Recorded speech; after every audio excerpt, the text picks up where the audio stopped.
ନମସ୍କାର ଦର୍ଶକ ବନ୍ଧୁ। ଆଜି ହେଉଛି ମାର୍ଚ୍ଚ ମାସ 19 ତାରିଖ 2024 ମସିହା ମଙ୍ଗଳବାର। ଆସନ୍ତୁ ଜାଣିବା ଆଜିର 12ଗୋଟି ରାଶିଫଳଙ୍କ ବିଷୟରେ। ପ୍ରଥମ ରାଶି ମେଷ ରାଶି।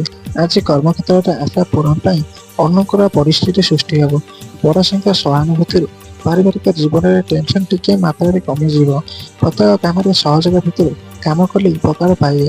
ଶିଳ୍ପ ରପ୍ତାନି ବାଣିଜ୍ୟ ପରିବହନ ପଶ୍ଚନ ପ୍ରଭୃତିରେ ପ୍ରତିବନ୍ଧକ ସୃଷ୍ଟି ହୋଇପାରେ। ବୃଷ ରାଶି ସକାଳେ ବନ୍ଧୁ ମିଳନରେ ଉତ୍ସାହିତ ହେବେ ଏବଂ ଆଧ୍ୟାତ୍ମିକ ଭାବଧାରାରେ ଉଦ୍ଭୁତ ହୋଇପାରନ୍ତି। ସ୍ତ୍ରୀ ଅମନୋଯୋଗ୍ୟ ଚିଡ଼ଚିଡ଼ା ସ୍ୱଭାବଜନିତ ପାରିବାରିକ ପଞ୍ଚାୟତ କାମକୁ ବିଶୃଙ୍ଖଳିତ କରିପାରେ। ଆପୋଷ ଆଲୋଚନା ଦ୍ୱାରା ମାଲି ମକଦ୍ଦମା ସମାଧାନ ହୋଇଯାଇପାରେ। ସହାୟକାରୀ ସହାୟତା ପାଇବେ। ମିଥୁନ ରାଶି କର୍ମ ପରିସର ବୁଦ୍ଧି ହେତୁ ଏକାଧିକ କାମରେ ଅନୁପ୍ରବେଶ କରିବା ଜନିତ ବ୍ୟସ୍ତତା ବୃଦ୍ଧି ପାଇବ। ମିଠା କଥା କହି ବନ୍ଧୁଙ୍କ ଦ୍ୱାରା କାମ ହାସଲରେ ସମର୍ଥ ହେବେ। ବ୍ୟବସାୟ ପରିବହନ ଶିଳ୍ପ ଏଜେନ୍ସି ସାହିତ୍ୟ ତଥା ସାମ୍ବାଦିକତାରେ ଖୁସି ରହିବେ। ଶିଳ୍ପ ସଚେତନତା ଅଭାବରୁ ପୁରାତନ ରୋଗ ପୀଡ଼ା ଅନୁଭବ ହୋଇପାରେ। କର୍କଟ ରାଶି ଭାବ ପ୍ରବଣତା ଲଗାଇ ଦୁଇ ଚୁପଚାପ ରହି ଆଗକୁ ବଢ଼ିରେ ସବୁ ଠିକ୍ ହୋଇଯିବ। ପିଲାଙ୍କ ଅଭିଯୋଗକୁ ଗୁରୁତ୍ୱର ସହ ବିଚାର ନ କଲେ ପରେ ଅନୁତାପ କରିବେ। ସ୍ତ୍ରୀଙ୍କ ସହଯୋଗରୁ ଜଳସମ୍ବନ୍ଧ କାର୍ଯ୍ୟ ଗବେଷଣା ବାଣିଜ୍ୟ କ୍ଷେତ୍ରରେ ଉନ୍ନତି କରିବେ। ରାଜନୀତିରେ ଏବଂ ମାଲି ମକଦ୍ଦମାରେ ସ୍ଥିତି ଅନୁକୂଳ ହୋଇପାରେ। ସିଂହ ରାଶି ନିଜ ପରିସରରେ ସ୍ନେହ ଶ୍ରଦ୍ଧା ଅପାଇ ଆତ୍ମତୃପ୍ତି ଲାଭ କରିବେ। ସହକର୍ମୀ କିମ୍ବା ପଡ଼ୋଶୀଙ୍କ ଆମନ୍ତ୍ରଣର ଭାବରେ ମୁଣ୍ଡ କରନ୍ତୁ ନାହିଁ। ପାରିବାରିକ ପ୍ରଶାସନ ଯାନବାହନ ନିର୍ମାଣ ଓ ଯାତ୍ରୀ ସୁଫଳ ପାଇବେ।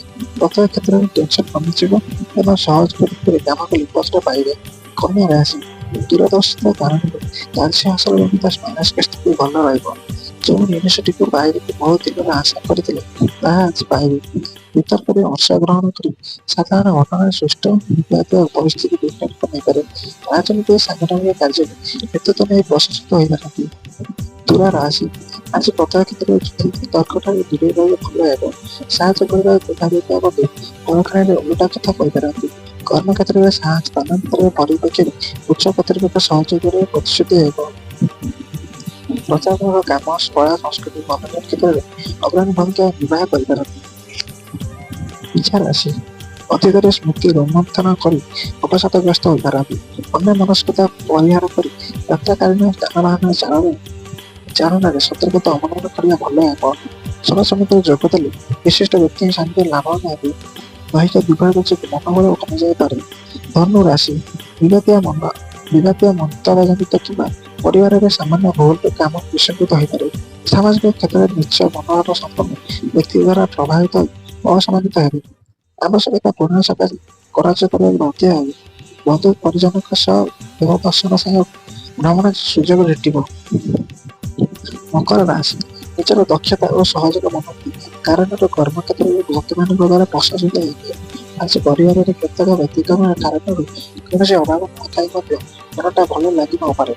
ଦେହ ଭଲ ରହିଲେ ମଧ୍ୟ ସାମୟିକ ବାତାବୃତ୍ତି ଜନିତ ରୋଗରେ କଷ୍ଟ ପାଇପାରେ।